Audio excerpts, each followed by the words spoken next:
ನಮಸ್ಕಾರ. ಇವತ್ತು ನಾವು ಚಿತ್ರದುರ್ಗದ ಜಿಲ್ಲಾಧಿಕಾರಿಗಳ ಕಚೇರಿ ಹತ್ರ ಬಂದಿದ್ದೀವಿ. ಕರ್ನಾಟಕ ರಾಜ್ಯ ರೈತ ಸಂಘ ಹಾಗೂ ಹಸಿರು ಸೇನೆಯಿಂದ ಎಲ್ಲ ತಾಲೂಕುಗಳ ಪದಾಧಿಕಾರಿಗಳು, ಎಲ್ಲ ರೈತ ಪ್ರತಿನಿಧಿಗಳು, ರೈತರು ಎಲ್ಲರೂ ಬಂದಿದ್ದೀವಿ. ಏನಕ್ಕಪ್ಪ ನಾವಿಲ್ಲಿ ಬಂದಿದ್ದೀವಿ ಅಂದರೆ, ನಮ್ಮ ಸರ್ಕಾರ ಕರೆಂಟನ್ನು ಪ್ರೈವೇಟೈಸೇಷನ್ ಮಾಡ್ತೀವಿ ಅಂತ ಹೇಳ್ತಾ ಇದ್ದಾರೆ.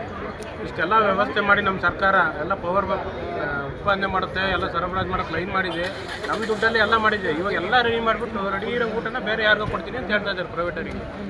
ಇವತ್ತು ಕರೆಂಟನ್ನು ಕೊಡ್ತಾ ಇದೆ, ನಾಳೆ ಇವರು ವಿಧಾನಸೌಧನೂ ಕೊಡ್ತಾರೆ, ತಾಲೂಕು ಆಫೀಸ್ನೂ ಕೊಡ್ತಾರೆ, ಆಮೇಲೆ ಇದು ಎಲ್ಲ ಆಫೀಸ್ಗಳು ಗೌರ್ಮೆಂಟ್ನ ಇವರು ಪ್ರೈವೇಟಿಗೆ ಕೊಟ್ಬಿಟ್ಟು ಆರಾಮ ಮಲ್ಕೊಂಬಿಡ್ಲಿ. ಎಲ್ಲ ಮಕ್ಕಳು ಮೊಮ್ಮಕ್ಕಳು ಕಾಲಕ್ಕೆ 3 ತಲೆಮಾರಿಗಾಗಿ ಶಾಸ್ತಿ ಮಾಡ್ಕೊಂಡ್ಬಿಟ್ಟಿದ್ದಾರೆ. ಎಲ್ಲವ ನಮ್ಮ ಪ್ರತಿನಿಧಿಗಳು ಎಲ್ಲನೂ ಪ್ರೈವೇಟಿಗೆ ಕೊಟ್ಬಿಟ್ಟು ಆರಾಮಾಗಿ ರಿಸ್ಕ್ ತಗೋಬೋದು.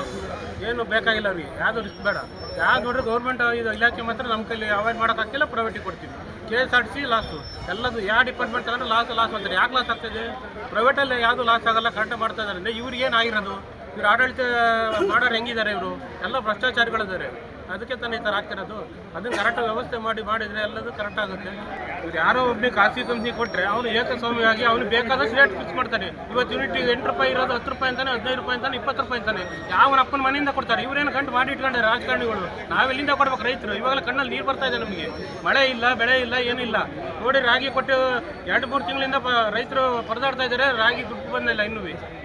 ಪ್ರೈವೇಟಿಗೆ ಕೊಟ್ಬಿಡ್ತೀವಿ ಅಂದರೆ ಏನು ಮಾಡ್ತಾ ಇದ್ರು ಇವರೆಲ್ಲ? ಎಲ್ಲ ಕೊಟ್ಬಿಟ್ಟು ಎಲ್ಲ ಮನೆ ಮಲ್ಕೊಂಬಿಡ್ಲಿ, ಎಲ್ಲ ಮಾಡ್ಕೊಂಡಿದ್ದಾರೆ ಲಾಸ್ಟಿನ. ನಮಸ್ಕಾರ.